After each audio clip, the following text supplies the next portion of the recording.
Yes. నమస్తే ప్రియ గారు. నమస్తే రమ్య గారు. యాక్చువల్లీ నేను గర్భసంస్థ క్లాసెస్ నేను 8th మంత్ లో ఉన్నప్పుడు జాయిన్ అయ్యాను. అప్పుడు నాకు మీ పేరు ఒకళ్ళు రిఫర్ చేశారు. సరే, జాయిన్ అవుదాంలే చూద్దాంలే అని చెప్పి నేను ఏదో వర్క్స్ లో పడి పోస్ట్ పోన్ చేస్తూ వచ్చా. సరే, అటెండ్ అవుదాము, ఇది ఎందుకో మనకు కొంచెం హెల్ప్ అవుతుంది అని చెప్పని 8th మంత్ లో ఉన్నప్పుడు నేను జాయిన్ అవ్వడం జరిగింది. అండ్ నేను ఎప్పుడైతే ఈ క్లాసెస్ కి జాయిన్ అయ్యానో చాలా యాక్టివ్ గా ఉండేదాన్ని అనమాట. మండే టు థర్స్‌డే మీరు ఏవైతే క్లాసెస్ తీసుకునేవాళ్ళో, ఫ్రైడే, సాటర్డే కూడా తీసుకుంటే బాగుండేది కదా అన్నట్టు అనిపించేది నాకు. అసలు ఆ క్లాసెస్‌కి అటెండ్ అవుతున్నప్పుడు ఆ రోజంతా నేను చాలా యాక్టివ్‌గా ఉండేదాన్ని. అండ్ మీ క్లాసెస్ కూడా చాలా పాజిటివ్ ఇంపాక్ట్ ఇచ్చేవి. ఎప్పుడన్నా ఇన్ సచ్ ఎ కేస్ ఆ టైంలో కొంచెం ఆ రోజు నేను అటెండ్ అవ్వకపోయినా రికార్డింగ్స్ వినడం చాలా హెల్ప్‌ఫుల్ అయ్యేది. అండ్ ముఖ్యంగా నాకు బాగా నేను కనెక్ట్ అయింది ఎక్కడంటే, ఎవ్రీ మండే మీరు ఆహ్, అదే శివుడి గురించి చెప్తూ ఉంటారు. హ్మ్. అరుణాచలం గురించి, తర్వాత నేను విన్నది ఫస్ట్ జంబుకేశ్వరం గురించి విన్నా నేను. హ్మ్. అది విన్నప్పుడు నేను చాలా బాగా కనెక్ట్ అయ్యాను. చాలా బాగా అనిపించింది నాకు. అండ్ మీరు అప్పుడు చెప్తున్నప్పుడు ఆ ప్లేస్ గురించి గాని, అండ్ అది చెప్తున్నప్పుడు అక్కడ ఆ స్థల పురాణం అంటారు కదా! హ్మ్. అది హ్మ్. చాలా బాగా కనెక్ట్ అయ్యాను. అండ్ దాని నుంచి మీరు చేపిచ్చే మెడిటేషన్స్ కానీ, అండ్ మీరు చెప్పే బ్రీతింగ్ ఎక్సర్‌సైజెస్ చాలా హెల్ప్ అయినాయి నాకు. ఎప్పుడన్నా కొంచెం డల్‌గా ఉన్నప్పుడు గాని, లోగా ఉన్నప్పుడు గాని, మీరు చెప్పే బ్రీతింగ్ ఎక్సర్‌సైజెస్ చేస్తూ ఉంటే కొంచెం రిలాక్స్ అయ్యేది. అండ్ ఎవ్రీ ట్యూస్‌డే మనకి రీడర్స్ క్లబ్‌లో హ్మ్. హనుమాన్ చాలీసా గురించి చెప్పుకునేవాళ్ళం. అది బాగా అనిపిచ్చేది. అండ్ నాకు బాగా నచ్చిన దీనిలో ఏంటంటే, ఎవ్రీ థర్స్‌డే మనం త్రాటక చేస్తూ ఉండేవాళ్ళం. అది మీరు చెప్పారు. అది ఎందుకు చేయాలి, ఏంటి అనేదంతా అది గూడా నాకు బాగా నచ్చింది. అసలు ఆ క్లాసెస్ అప్పుడు గూడా. అండ్ ఇంకా మీరు వీక్లీ ఒక డాక్టర్స్ తోటి కాల్ పెట్టేవాళ్ళు. హ్మ్. నేను అసలు ఆ కాల్ అటెండ్ అవ్వడం వల్ల నాకసలు ఎన్ని విషయాలు తెలిసినాయంటే, ఓకే. ఇట్లా ఉంటుందా? ఇప్పుడు మన పేరెంట్స్‌ని అడిగితే, మన అమ్మల్ని గానీ, మన ఇంట్లో గ్రాండ్ పేరెంట్స్‌ని గానీ వాళ్ళని అడిగితే వాళ్ళకి ఎంత వరకు గుర్తుందో అంతవరకు మాత్రమే చెప్పగలుగుతారు. ఇదేంటంటే ఇప్పుడు కరెంట్ ఎవరైతే అయ్యారో వాళ్ళకి బాగా తెలుస్తుంది. హ్మ్. అండ్ ఇప్పుడు మన అమ్మని గానీ, లేకపోతే గ్రాండ్ పేరెంట్స్‌ని గాని అడిగితే అది ఎన్నో కొన్ని సంవత్సరాల క్రితం జరిగింది. అసలు మాకు గుర్తుకు గూడా లేదు అంతగా. అండ్ ఆ టైంలో ఉన్న ప్రొసీజర్స్ వేరు. ఈ టైంలో ఉన్న ప్రొసీజర్స్ వేరు. అండ్ ఇప్పుడు ఈ వీక్లీ డాక్టర్స్ కాల్‌కి అటెండ్ అయినప్పుడు మంత్లీ చాలా doctor help. Call. Yeah! Monthly doctors call. అది అటెండ్ అయినప్పుడు నాకు చాలా హెల్ప్ అయింది. నేను ఒక 2 కాల్స్ అటెండ్ అయినట్టున్నాను. అది నాకు చాలా హెల్ప్ అయింది. అండ్ అసలెంత డల్‌గా ఉన్నా సరే, ఆ రోజంతా గూడా క్లాస్ గనక వింటే చాలా పాజిటివ్‌గా ఉండేదనమాట.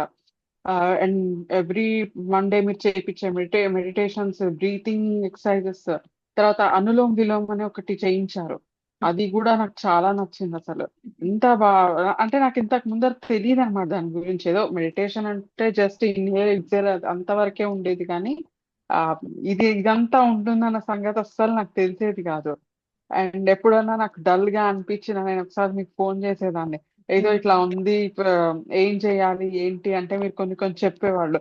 ఎవరన్నా ఏదన్నా అన్నా సరే హార్ట్‌కి తీసుకోవద్దు. అది నిజమైతే మిమ్మల్ని మీరు కరెక్ట్ చేసుకోండి. అది కాదు అంటే మాత్రం దాన్ని జస్ట్ టేక్ ఇట్ ఈజీ అని చెప్పనేవాళ్ళు. అది అది కూడా నాకు కొన్ని కొన్ని సార్లు మీకు ఫోను చేయడం వల్ల కొంచెం స్ట్రెస్ అనేది మాత్రం బాగా రిలీజ్ అయ్యేది. అండ్ చాలా అంటే పాజిటివ్ ఇంపాక్ట్ ఉండింది మీ సెషన్స్ వినడం వల్ల. అండ్ మీ పేజ్‌లో కొన్ని కొన్ని పెడుతూ ఉంటారు.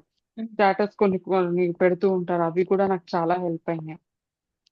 అండ్ ఇంకా చాలా ఉన్నాయసలు. ఏదో చాలా అనుకున్నా చెప్దామని. ఇప్పుడు పాయింట్స్ గుర్తుకు రాట్లేదు. పర్లేదు. ఎవ్రీడే క్లాసెస్ ఒక్కటి రమ్య గారు. ఎవ్రీడే క్లాసెస్ అటెండ్ అవుతున్నప్పుడు మాత్రం ఒక పాజిటివ్ ఇంపాక్ట్ ఉండేది. అండ్ మీరు విజన్ బోర్డ్ ఒకటి చెప్పారు. ఇప్పుడు హ్మ్. గుర్తొచ్చింది. విజన్ బోర్డ్ గూడా నాకు చాలా హెల్ప్ చేసింది. హ్మ్. అండ్ ఇలా ఉండాలి. అండ్ మీరు నాకొక ప్రాజెక్ట్ కూడా ఇచ్చారు. ఒక శక్తి పీఠం గురించి అది హ్మ్. చేయమని చెప్పి. అది కూడా నేను అది నాకొక బర్డెన్ లాగా ఫీల్ అవ్వలేదు గానీ, వర్క్ లాగా కూడా ఫీల్ అవ్వలేదు. చాలా ఎంజాయ్ చేస్తూ చేశా. అసలు అసలు ఎంత మనసు పెట్టి చేశానంటే ఇది ఇట్లా ఉంటే బాగుంటుంది, ఇలా చేద్దాము, ఇది ఇక్కడ పెట్టాలి అక్కడ పెట్టాలని చెప్పి అది ఆ పీపీటీ మొత్తం కూడా మీకు ఒకసారి పంపించాను కూడా. ఎస్ ఎస్ అండ్ తర్వాత నాకు మీ క్లాసెస్ లో మండే క్లాసెస్ మాత్రం నాకు చాలా నచ్చేవి. అండ్ అది మీరు మెడిటేషన్ చేపిస్తున్నప్పుడు కొన్ని కొన్ని చెప్పేవాళ్ళు, ఆ క్లోజ్ బేబీ తోటి స్పిరిచువల్ గా కనెక్ట్ అవ్వడము, అరుణాచలం గురించి చెప్పడము, ఆ జంబుకేశ్వరం గురించి, శ్రీకాళహస్తి గురించి, ఆ ఇంకా ఇంకా నేను విన్నదేంటి, గృష్మేషం గురించి కూడా చెప్పినట్టు గుర్తు. భీమాశంకరం జ్యోతిర్లింగం భీమాశంకర్ గురించి, జ్యోతిర్లింగాస్ కోడ్ గురించి కూడా చెప్పారు. జ్యోతిర్లింగాల గురించి ఆ, కూడా చెప్పేవారు. నేను విన్నదైతే ఈ రెండే ఉమ్, జ్యోతిర్లింగాలు, మిగతావి విన్నాను. అది ఉమ్, నాకు చాలా బాగా అనిపించేది అనమాట. అసలు ఆ రోజంతా కూడా నాకు అంత డల్నెస్ ఉండేది కాదు. సండే అయిపోయి నెక్స్ట్ మండే వచ్చిందంటే ఇంతకు ముందు కొంచెం బర్డెన్ గా ఉండేది, కానీ మీ క్లాస్ వస్తుందంటే అమ్మా ఈ రోజు అయితే కొత్త విషయం చెప్తారు, మనం కొత్తది నేర్చుకోవచ్చు అని చెప్పి చాలా పాజిటివ్ గా ఉండేది. అసలు ఆ పొద్దున్నే లేవడం కానీ బర్డెన్ అనిపించేది కాదు అట్లా. అండ్ మీరు ఫస్ట్ ట్రైమిస్టర్ కి, సెకండ్ ట్రైమిస్టర్ కి, థర్డ్ ట్రైమిస్టర్ కి కొంతమంది గ్రూప్ లో కూడా ఉండేవాళ్ళు కదా, వాళ్ళ చేత కొన్ని ఇవి మీరు చేయండి, ఇవి మీరు చెయ్యొద్దు అని చెప్పి అది కూడా చెప్పేవాళ్ళు. అది నాకు చాలా బాగా నచ్చింది. అసలు చేస్తున్నంతసేపు 1.5 hour మా వరకు అసలు ఏది పట్టించుకునేదాన్ని కాదనమాట ఆ టైంలో. పూర్తి కాన్సన్ట్రేషన్ ఫోకస్ మొత్తం దీని మీదే ఉండేది. అండ్ ఇదే చేస్తూ ఉండేదాన్ని. అసలు చాలా ప్లెజెంట్ గా ఉండేది అప్పుడు. అట్లా చాలా బాగా అనిపించింది. అండ్ మీరు డైట్ కూడా కొన్ని కొన్ని చెప్పేవాళ్ళు, అది కూడా నేను ఫాలో అయ్యా. ఉమ్, అండ్ మీరు సింగింగ్ ఒకటి చేయమన్నారు, అది ఒకటి చేశాను. అండ్ మీకు అంత స్ట్రెస్ గా ఉన్నప్పుడు, నాకు కొంచెం స్ట్రెస్ గా ఉన్నప్పుడు చెప్పారు మీరు మండలా ప్రాక్టీస్ చేయండి అంటే, అది కూడా చేశాను. అసలు చేస్తున్నంత సేపు చాలా బాగుంటుంది. మీ సెషన్స్ అటెండ్ అయినప్పుడు మాత్రం నేను అసలు ఎక్కడ కూడా అరే ఇది లేదు నాకు వెల్తీగా అనిపించింది అనేది అయితే మాత్రం ఏం లేదు. డెఫినెట్ నాకు చాలా పాజిటివ్ ఇంపాక్ట్ ఉండింది. ఆ థ్యాంక్ యూ. బ్రీతింగ్ ఎక్సర్సైజెస్ కావచ్చు, తర్వాత త్రాటక క్రియ కావచ్చు. అండ్ నాకు మీరు ఎవ్రీ వెనస్డే ఇంకొకటి ఏదో చేయించే వాళ్ళని, నాకు కరెక్ట్ చక్రా గుర్తుకు హీలింగ్, 5 ఎలిమెంట్స్.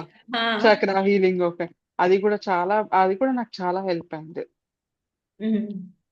అండ్ నాకు ఏదైనా ప్రాబ్లం వస్తే అసలు డాక్టర్ ని కనెక్ట్ అయ్యే వాళ్ళం, కానీ ఇప్పుడు నాకు అంతకు ముందర అట్లా డాక్టర్ ని కనెక్ట్ అయ్యేదాన్ని అంటే మీ సెషన్స్ అటెండ్ అవ్వక ముందు. ఎప్పుడైతే మీరు పరిచయం అయ్యారో నాకు కొంచెం ఇది ఇట్లా అడుగుదాము అన్నట్టుగా నాకు అనిపించేది, ఒక ఫ్రెండ్ లాగా. మనం ఏం భయపడాల్సిన అవసరం లేదు, వెళ్ళి అడగచ్చు అన్నట్టుగా అనిపించేది అనమాట. అండ్ నేను ఎప్పుడు కాల్ చేసినా సరే లిఫ్ట్ చేసి రెస్పాండ్ అయ్యేవాళ్ళు. నేను అసలు మార్నింగ్ 3కి కూడా కాల్ చేసిన రోజులు ఉన్నాయి, ఇట్లా ఇట్లా ఎస్ ఉంది అంటే నేను మిమ్మల్ని అడిగేదాన్ని. ఎస్. ఎట్లా ఇది ఏం చేయాలి అంటే నాకు మీ సజెషన్స్ కూడా చాలా హెల్ప్ అయినాయి. Thank you so much Priya గారు for sharing this with us. And I really appreciate అండి. మీరు 8th month లో జాయిన్ అయినా కానీ అసలు మీరు చెప్పిన ప్రతి వర్క్, అసలు ఈ రోజు ప్రియా గారు వర్క్ చేయలేదు అన్న రోజు ఉండదు. ప్రతి వర్క్ అన్లెస్ ఒక 2-3 సెషన్స్ ఏమన్నా మీరు కొంచెం ఇదిగా ఉండి మిస్ అయ్యి ఉంటారు, కానీ ఈవెన్ మిస్ అయిన రికార్డింగ్ చూసేవాళ్ళు, దాంట్లో ఉన్న వర్క్ కంప్లీట్ చేసి ఇచ్చేవాళ్ళు అనమాట. I really appreciate it and God bless you and more power to you అండి. రియల్లీ. థ్యాంక్ యూ రమ్య గారు.